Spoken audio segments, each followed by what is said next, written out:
amazing. So good to see you all today.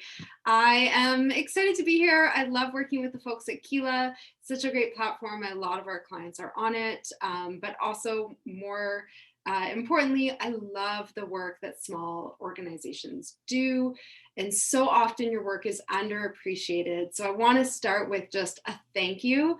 Thank you for showing up day in, day out. It's often thankless, underpaid, and exhausting, but so important. So thank you all so much for the work that you're doing. It makes my job and my life a whole lot more meaningful.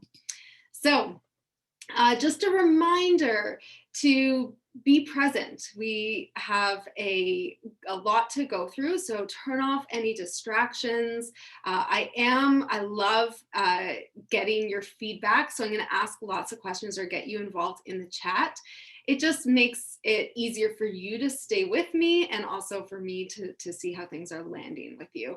I will try answer questions as they come up. If I miss it, just ask me again at the end. All right, so let's start with, are you with me? Well, give me a yes. In the chat, let me know if we are good. Yes, amazing. Excellent. Oh, every now and then my computer goes all crazy. Okay, amazing. So let me start by saying I get asked a lot of questions about fundraising, like all the time. In the last year alone, I've worked with over 100 small organizations, and the questions I get are always the same. Will this, sorry, I feel like this happened last time where my computer just starts scrolling through slides. So forgive me, I'm not going to mention it again, but if that happens, my computer is possessed. All right, see? So I don't know what's happening. All right, so the questions are always the same. It's always, will this work for us? What's the right answer for us? You know, more like, what's your best advice for this situation? And here's the thing, it all depends, right? Basically, people are asking for advice on their fundraising, hoping for a one-size-fits-all answer. Like if you only knew the right answer, things would be easier and you'd have a clear path forward. But if that were the case, well, I would be rich because I'd have all the secrets to your success and your nonprofit would be flush with money. And obviously, that's not the case. So the most important thing you can learn in fundraising is to raise more money with less effort. And that's all about finding alignment. So today we're going to cover why your fundraising plan should be unique to your organization, what information you need to build an aligned fundraising plan, how to turn that plan into action, and how to start taking action right away. Okay? So as I said, there's no one-size-fits-all answer, although that would be really nice. So the right answer for you will depend on a number of factors. And once you understand this, you can start to understand how to make good fundraising decisions. And most of the time, I see organizations make bad fundraising decisions. So if they can learn how to make good ones, you can save yourself time, energy, maybe even a few gray hairs. But most importantly, you'll raise more money doing fewer things. So let me give you some examples of bad fundraising decisions. When I started working at a women's shelter, my first job out of university, the board was insistent that I write a letter to Oprah. Not a good fundraising decision. That is like the furthest possible thing from reality. How much time did it take me to do that and get through all the approvals? You know, that was basically a huge waste of time. Or I see organizations, actually we work with a number of organizations that have decided that direct mail, like traditional direct mail, is dead. And so they only ask for money through email now. Sometimes that might be the right decision, but for those organizations that we've worked with, we've seen them recoup the cost of the, traditional mail and some when they make sure that they add that to their fundraising. Gala events, organizations that say, no, I'm not bashing gala events, but oftentimes that seems to be the default for organizations. We don't know how to fundraise, let's host a big event. And what happens is organizations don't always understand the time and resources that go into making that successful, and it's not. So the fundraising strategies you should be focused on have nothing to do with any of the organizations you see around you, right? They should be developed specifically for your organization based on where you are today. Okay, so what donors do you currently have? What's your network like? What's your mission? What resources do you have access to? Right? There's no fundraising skeleton key, no magic wand. For fundraising to be successful, it really needs to be aligned. Does that make sense? Let me know in the chat if that's making sense. So often I see organizations look at other organizations and say, we need to do that, right? They have a big celebrity endorsement. We need to find a celebrity endorsement. Okay, I'm glad this is making sense to all of you. So you may be asking, okay, how do I make those decisions, right? Okay, we need it to be aligned. How do we do that? So you need to start where you are and really understand your community. Okay, so the other day was a little longer than the other day, but recently I was on a coaching call with clients from our Flipside Fundraising program, which you're going to learn about at the end, how you can get free access to it. But one of our students was asking about what would be the best membership model for their skin disease organization based in France. Okay, so they mentioned that their membership numbers were declining and wanted to know what the best strategy was to fix it. Okay, they could increase membership fees, which would raise more money with the same number of members, assuming they all renew, which might not be true, so maybe that wouldn't work. They could decrease the fees and work to get more members.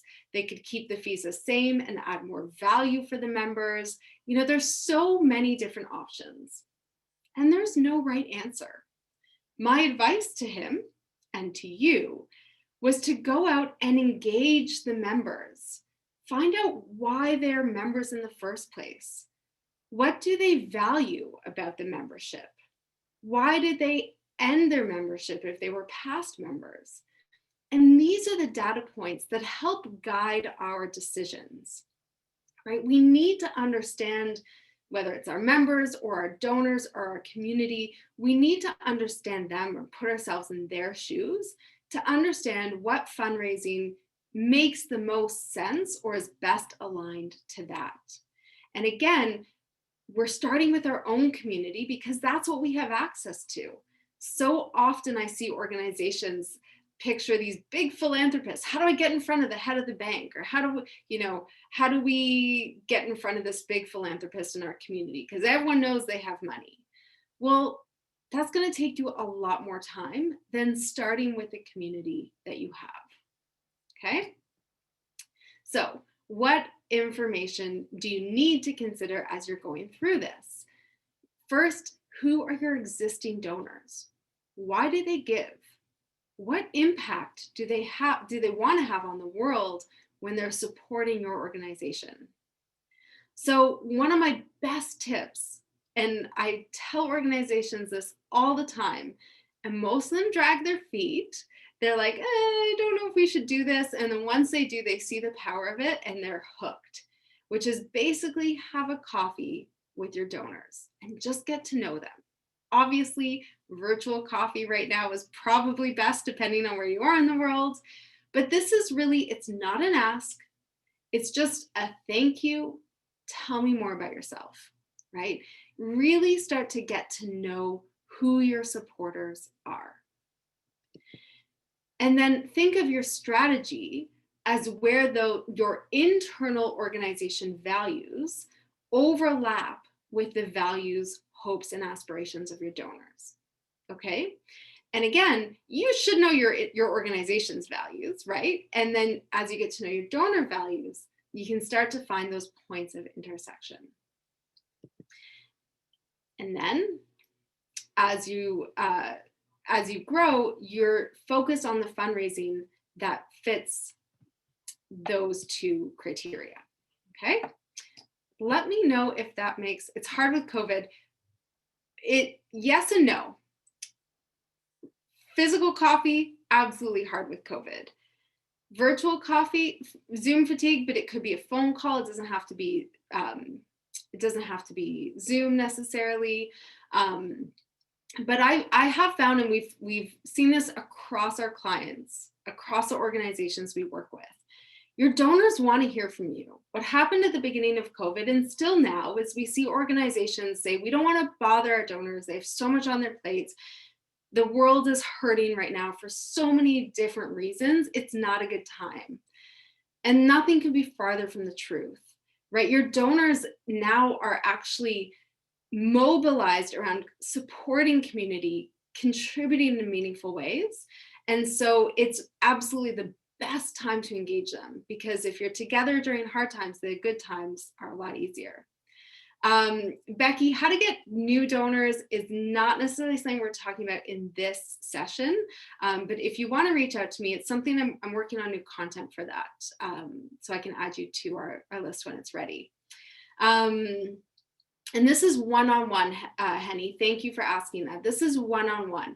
You can absolutely do some town hall type things, but in order to really understand your donors, you need to actually do this one-on-one. Okay.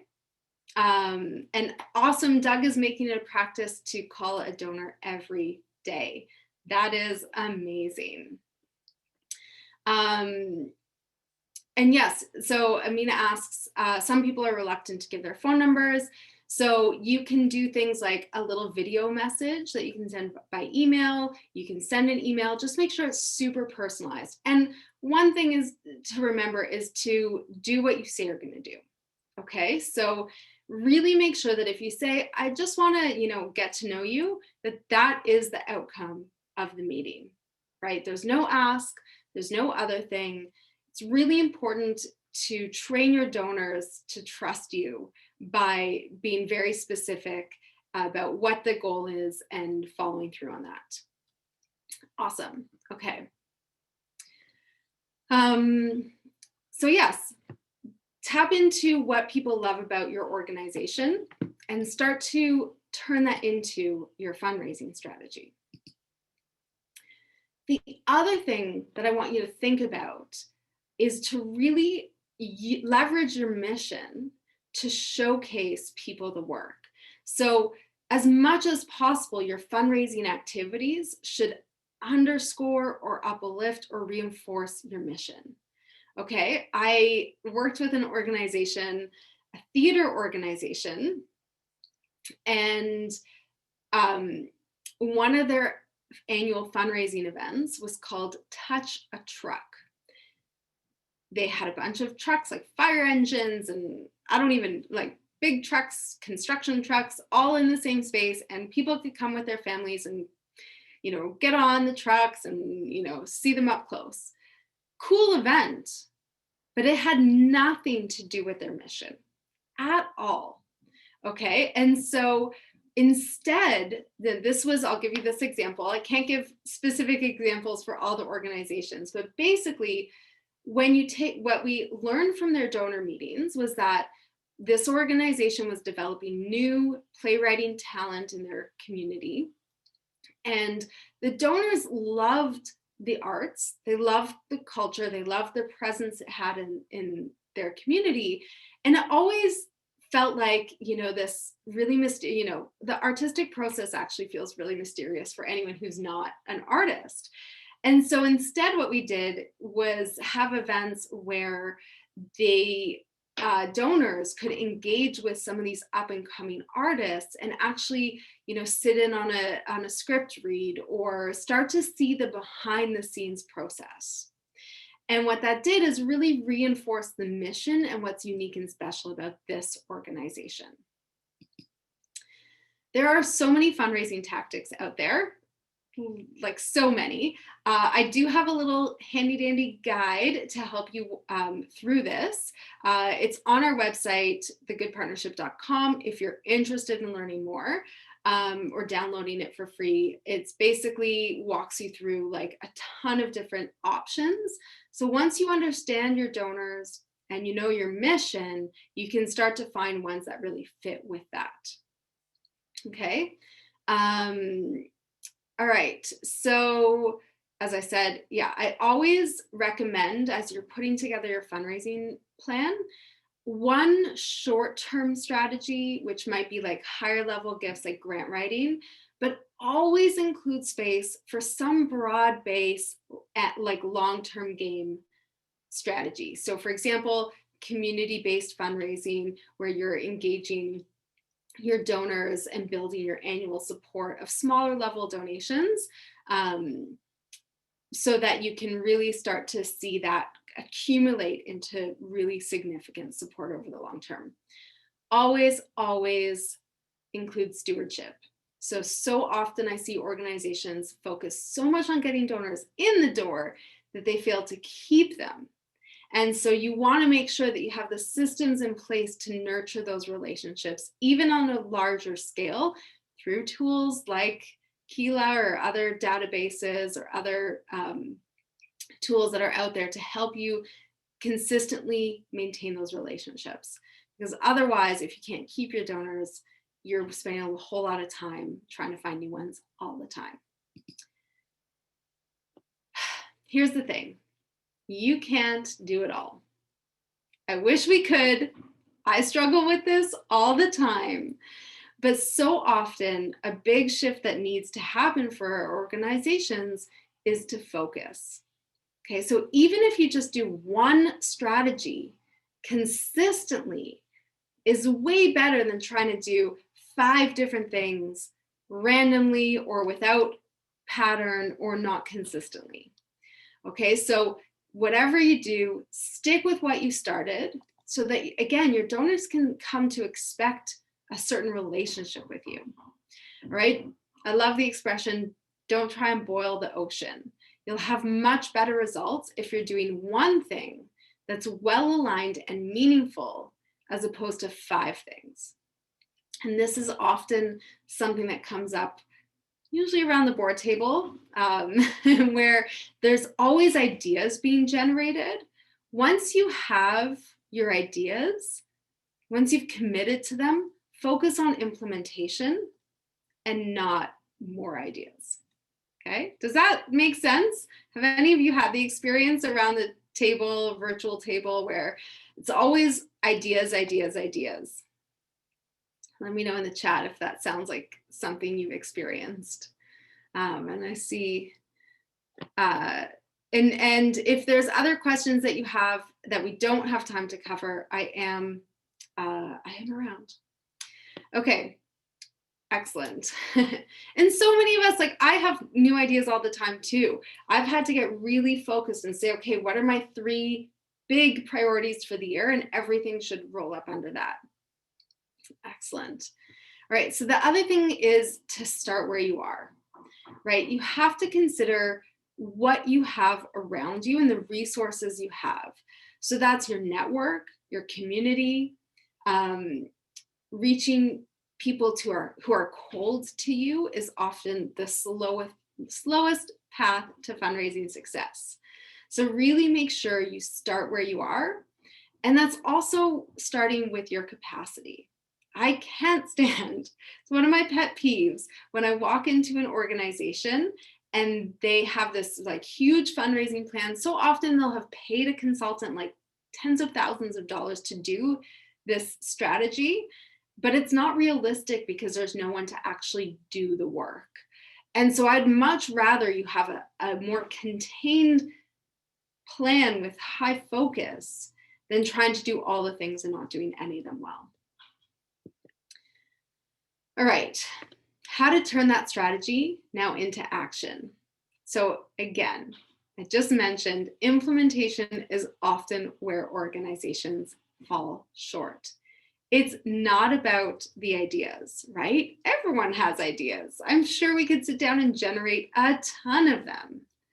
2 organizations can have the exact same plan, yet some will start to see their fundraising grow almost immediately, they'll be less stressed out, they'll get some good results, but others won't see any change. And the difference, you might guess, is how you show up, right? The consistency of doing the work. And a lot of that consistency is mindset, right? So how are we making the time and space? Sorry, I just realized there's like a little pop-up that might be on your screen. How are we making the time and space to do the work? Okay, how do we make sure that we're managing our time and our priorities to be successful? Right, there is a question. Okay, good. Glad you didn't see the pop-up. Sometimes it just makes like a little blurry box in the screen. Okay, so what's the best approach to focus when the board requires diversification of revenue to support the viability of the organization? So that, you know, and that's why I mentioned sort of a balance between having one sort of quick win, maybe like I said, grants, corporate fundraising, major gifts, things that you think will help you in the short term, and then balance that with the long term.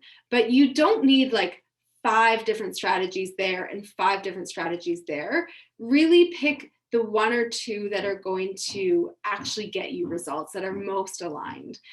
Consistency really is more important than anything else. All right, one more question in the Q&A before I move on, which is, you're looking at your first hire, being the development director. I can't tell you specifically without knowing more about your organization. I can say I see most organizations start with an executive director who has some fundraising experience. But again, I'm not in a position, and unfortunately, as you heard it from the beginning, so much of the right answer will depend on so many things specific to your organization. So if we have time at the end, we can chat through some of that. But we're not getting into specific fundraising tactics because, again, they might be useful for some of you and not at all for others. What I want is for you to have the tools to be able to evaluate if those are the right strategies for your organization. Okay, let me know if that makes sense in the chat. Perfect. Okay. So yeah, sort of leaning on that, there's no perfect strategy, right? There's nothing that is going to fit, that's going to be perfect for you or certainly for all of you. The real magic happens when you start to see consistent implementation, which is hard, right? This is where most organizations struggle. It's the day-to-day of doing the work. As I said, you need to be consistent. You need to carve out, my favorite thing is carving out a couple hours of your time and really focusing on doing that work. Okay, I'm going to give you a couple tips on this, which this is so important and how we move from idea to action. Okay, so just clearing up my screen here so I can write for you on this. So this is something called context switching. So what happens is basically we cannot multitask. I always used to think I was a great multitasker. I can move between things quickly, but our brains can't multitask. They just move around a lot. So here's what happens when we focus on one activity. 100%, oh, that's a terrible color. 100% of our time and mental capacity is focused on that activity. Okay, so we can get a lot done. That's a lot of time and space to do something. When we start switching between 2 activities, we actually lose 20% of our actual time to nothing. That's the time it takes our brain to refocus. If we add a third thing, we lose 40% of our time. And now we only have 20% for each of these little tasks. And as you can see, it gets pretty bad when we get to 5 tasks and we lose 80% of our time. Okay, this is what happens when we multitask. And so I want you to find time to focus on one thing, get it done before you move on to the next. And for some of those other tasks, I want you to start batching your time. Okay, so as I said, focus on one thing, get that done before you even start the next. Then, with little tasks like email, group them together into a contained time so that it doesn't take up your whole day. So for example, we were just chatting about this before we started. I actually have started checking I sort of keep an eye on my email, but I don't respond to emails except for pretty much every other day, where I sit down and I just focus on replying to all of them. And I do it in an hour and it's done. And then 2 days later, I go through that again. So that's a really important tool to help you get out of the little things that are huge time sucks, because small organizations, time is your most precious resource, and it helps you move into a more productive way of working so that you can actually get things done. And then with all the time you save, you can focus on being consistent in your fundraising implementation. All right, I do this with small tasks, but I definitely block off big hours of time for things that require big focus. Okay, so when I'm preparing a webinar or writing a speech, I'm actually working on a book, you're the first to hear about it. I block off 2-hour chunks, and that's all I do during that time. So what I want you to do is I want you to find 2 to 5 hours a week for your important work. This is the work that is going to actually help you move your fundraising forward, because a strategy is not worth anything unless you move on it. And this is where, as I said before, so many organizations fall down. And going back to one of the questions around the board wanting to diversify your revenue, it's not helpful if there's no way to implement it. So while we think about strategy as these sort of big long-term goals and aspirations, I really encourage you, especially because the world is changing so rapidly, what you think might be your strategy today might be completely different next year. But what's gonna help you get there and pivot or do things and survive things like COVID is to be consistent in your implementation and continue to do the work. That is the one thing I see organizations fall down on so often. All right. So how are you all feeling? I don't even know what time it is. Oh, there we go. Let me know if this is making sense. Excellent. Thanks, Gregory.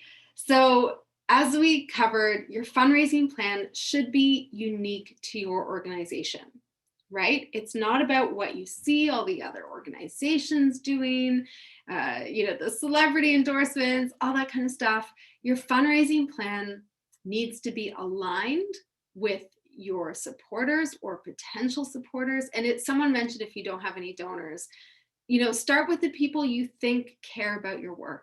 People in your network, start to engage them. You're not necessarily asking them for money. In fact, for this, I don't want you to ask them for money. I want you to get to know them, get to know why they care, what impact they want to have. Of course, how to turn that plan into action, right? We talked about that a plan is not worth anything unless you can do it. And then how to start taking action right away by managing your time, blocking the time off for that important work, so you can get things done. All right, I'm going to talk about our scholarship, but if you have questions, now is a great time to ask them. Awesome. Tanya said, I'm taking away the time blocking and starting with people who care about our organization. Amazing. Yeah, I'd love to hear from other people what they're going to take away. So let me know in the chat what your biggest takeaway is, and I'm going to tell you about the scholarship. So we have an online course called Flipside Fundraising, where we teach small organizations mindset, habit building, donor engagement, systems and technology, and also fundraising planning. We deep dive into all of these things and a whole lot more in our program called Flipside Fundraising. And it is designed specifically for small organizations. And so we know small organizations really well. That's the only kind of organization we work with. And we know that sometimes investing in things like professional development are just not a possibility. So we've teamed up with Keela, as well as a bunch of other partners, as you can see here. And I want to thank all of them because they're incredible champions for small organizations in our sector. But with Keela, we're offering, we're offering a bunch of scholarships. So now is the time to apply. You can see the link here, and actually there you go. It is, Toby put it in the chat for all of you. I know what it's like. You don't have time, so the application is super quick and really straightforward. But it's really, this is our opportunity to give back to our community. And so, yeah, if any of this is resonating with you and you think, I need more of that, I need to do more fundraising like this, then I really encourage you to apply for the scholarships. All right. We have some questions, and thank you for sharing the takeaways. Connect with donors on a personal level. Absolutely. How to convince your board that being a half-time ED, doing fundraising that they somehow expect along with all the administrative tasks is a significant challenge. Becky, definitely apply for this scholarship. So that is like, it's a multi-pronged question, as I'm sure you know, because if it was easy, you wouldn't be asking it, you would have figured it out. This is hard. This is the challenge that small organizations face, right? It's like, how do I do this? And so often, you know, even if a board says they want to fundraise, very often they just don't. One of the things, so in Flipside Fundraising, the first thing we start with is mindset. And I go into a little bit of neuroscience and like how our brains work, which is really the biggest barrier that I see most organizations struggle with. So oftentimes, whether it's ourselves as executive directors or other staff or the board, you know, we say, yeah, okay, I don't mind fundraising. But when given the choice to do anything else or fundraising, very often I see, and I, not knowing you, Becky, I don't know, but very often most people will pick anything else. I think this was the anything else hand. Okay, they'd much rather do anything but fundraising. That is mindset. That is because as we grew up or, you know, spent time in the sector, our mindset has been that fundraising might be icky or like begging, or we don't talk about money, or that's not why I'm in the job. You know, there's a lot of mindset pieces. Sorry, my dog is whining, which is very unusual. So we always start with mindset, right? What are the stories our brain is telling us around fundraising, and how does that affect how we show up? Okay, then time. How are we managing our time? Because so often, and I'm actually just working on updating the script for the course, and currently I'm in our module around technology and systems. Like, I can't tell you how many organizations I've walked into where they might have a full-time staff person doing the work that a tool can do in 2 seconds for $100 a month. So there's so many barriers that our organizations face when it comes to scarcity mindset. We can't invest in this technology. You know, we don't have the money. People don't like funding these things. But sometimes we can't get out of the weeds enough to look at the big picture. So unfortunately, I don't have a short answer for you. There's a lot of work there. In terms of convincing the board, again, so often boards actually are the worst for mindset. So obviously the best thing is to try to get the board to do some of the fundraising. But again, their mindset, their challenges make it really hard to do that just off the bat. We don't have so much time to go into it, but starting your board on things like friend raising, trying to, you know, with the conversations around the board table, focus them on implementation and not ideas. We're doing this with a client right now where the board was like, ideas, ideas, ideas. And we're like, okay, here's the idea. Here's how you can help see it through. So it's very common, and honestly, so often that the board mindset is just that fundraising makes them really uncomfortable, or they're not good at it. So many small organizations tell themselves the story in their mind, I'm not a good fundraiser. I'm not outgoing, I'm not extroverted, I'm not salesy, I'm not a good fundraiser. And guess what? If we think we're not good at something, we don't do it.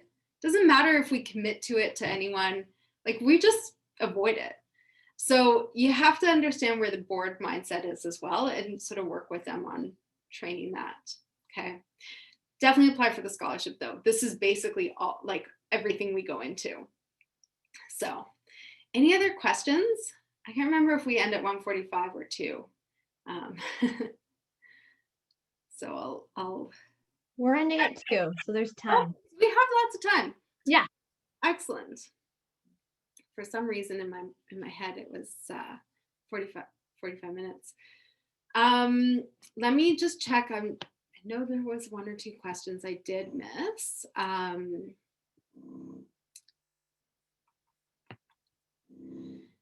know. Oh yeah, Becky, you said earlier, every board meeting gives you more to do with new ideas.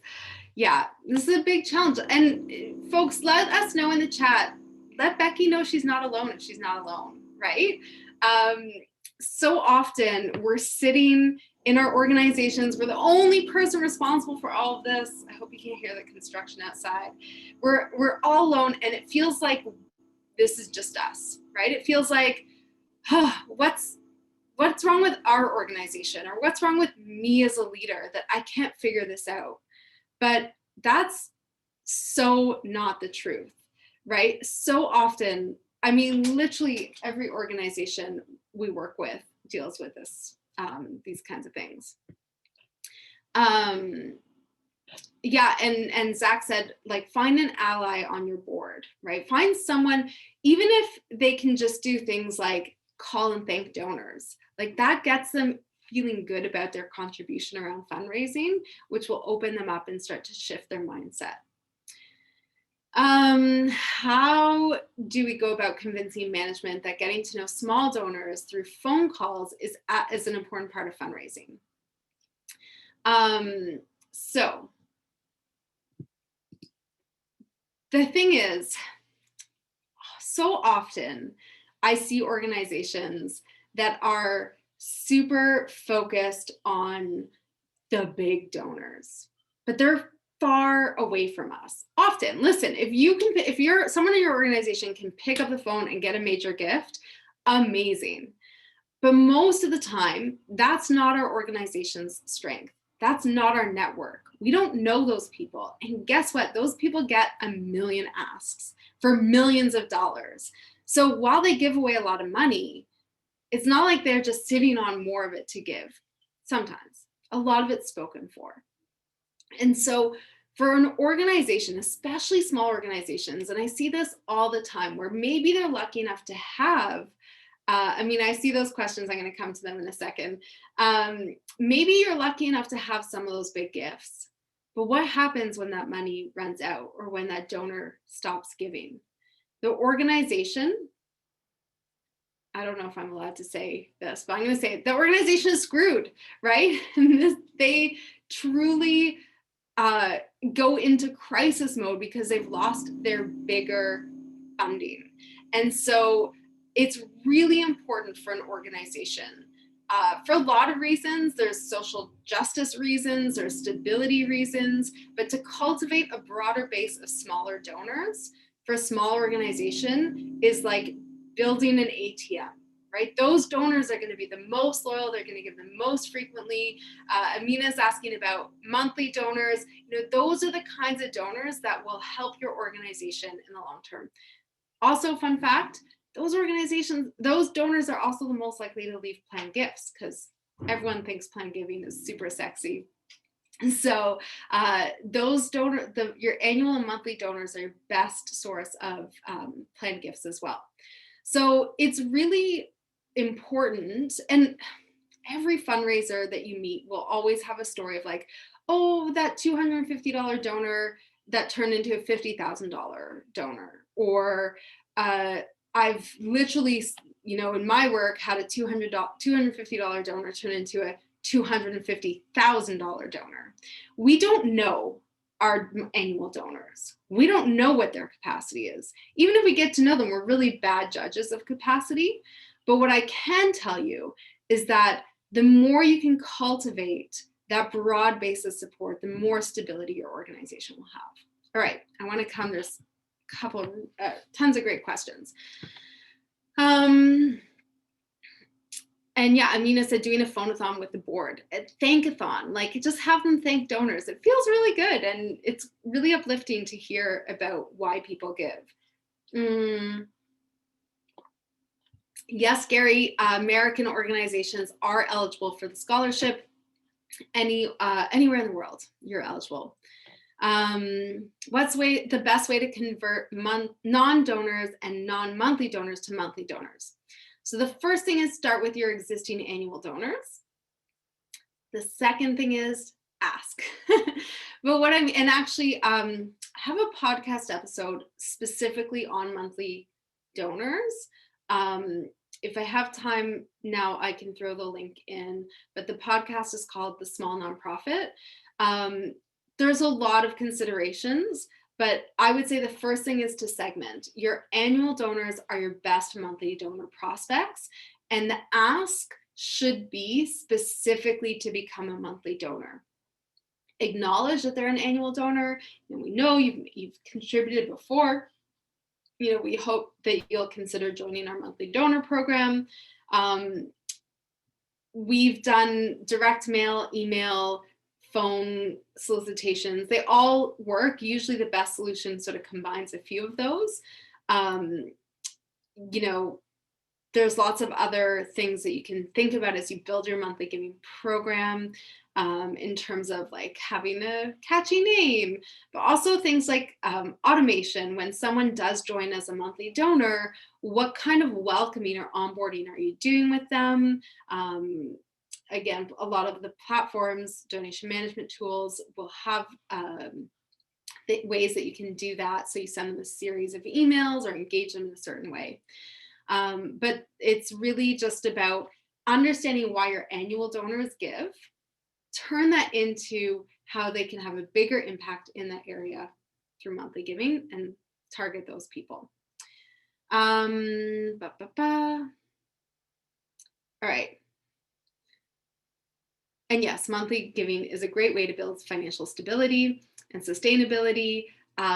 Big thing with monthly giving, you need the systems in place, right? I see a lot of organizations that still with their monthly giving, like have to go into the computer every month and process the gifts. It's way more efficient to have a tool that's doing that for you, and that will send you notifications if something goes wrong or if someone's gift doesn't get processed properly. All right.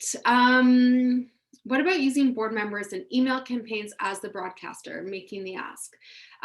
So again, understanding your supporter base. Very often, and like most of the sort of quote unquote experts will agree that like your donor communications should come from more than one person. But regardless of who it's coming from, it should feel personal, authentic, and a little casual. Like you want your people to feel like they're connecting with the person. Absolutely, your board members can sign off on things.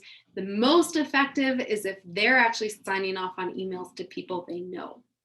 That is where you start to see really big change. But to your broader donor base, if they don't know the board member versus the executive director versus a program participant, I would use a number of those at different times and really make it about what makes the most sense for whatever you're sending out. Lori, there are, I think, about, actually should know this, 1, 2, 3, 4, 5, 6, 7. I think there's 15 scholarships. Oh, and Toby put in an article about monthly giving into the chat. All right, so I'm just reading. Our local chapter of CEF is just getting started and is all volunteers. Is our startup eligible to apply? Absolutely. You don't actually have to be registered as a 501c3 or a registered charity. That's totally fine. What additional help? Okay. So that's a great question, Gary. If any of you don't get this scholarship but want more help, I mean, our podcast is really where we do most of our content. As I said, the small nonprofit, we have a new episode every week that we share. Keela also does a ton of webinars. If you look at their website, there's tons of resources. So both Keela and the Good Partnership are really dedicated to uplifting the sector, and you'll find consistently there's lots of new content. And yes, thank you. Mel put in the link for the monthly giving podcast episode. Ashley's great. She's built a huge monthly giving program from like nothing, and her wisdom is very helpful. So the scholarships, if you receive a scholarship, you have access for as long as the course exists. So you can come and go with the content as you like. Perfect. Thanks, Doug. I'm glad you're enjoying the podcast. Awesome. Okay, I think I've made it to the end of those questions and the ones in the Q&A, and we have a few minutes left. So if there's anything else, I think what hopefully some of the questions and answers will sort of reinforce is that there's not like one specific answer.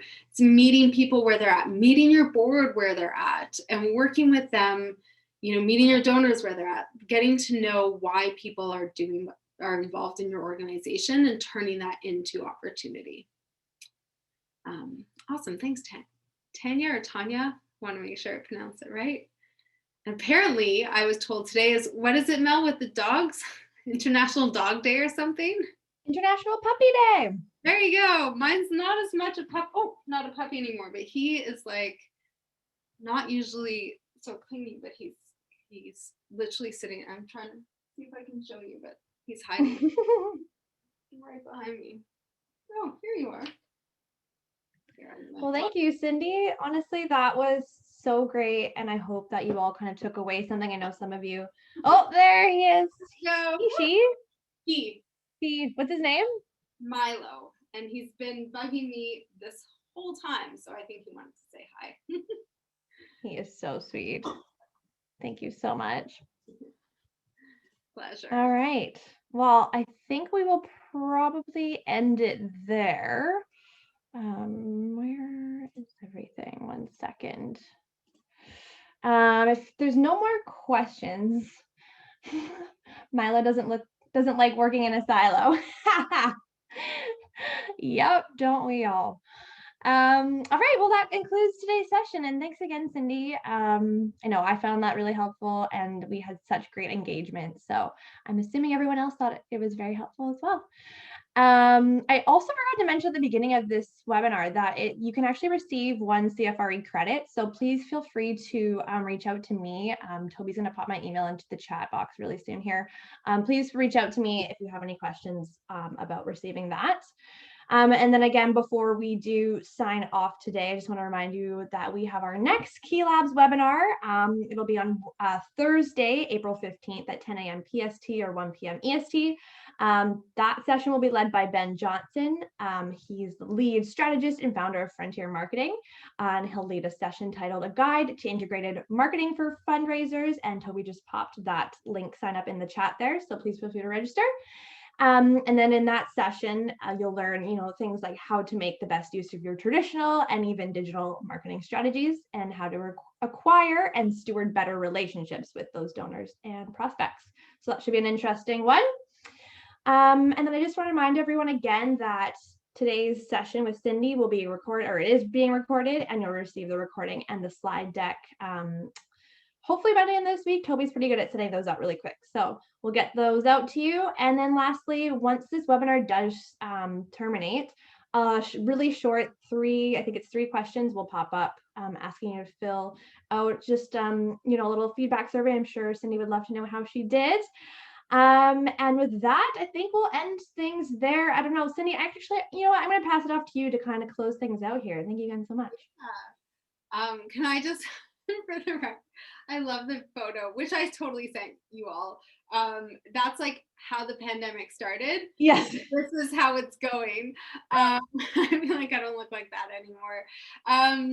But to all of you, thank you so much. Again, thank you for your incredible work. It really, I believe that small organizations are the backbone of the charity sector, and they don't get the credit that they deserve. So for all of you, I hear the frustration, overwhelm, anxiety around trying to do all the things. And I hope that if anything, today has given you permission to not have to do or worry about doing all the things, and to focus and really diving into a couple things and figuring out how to do them well.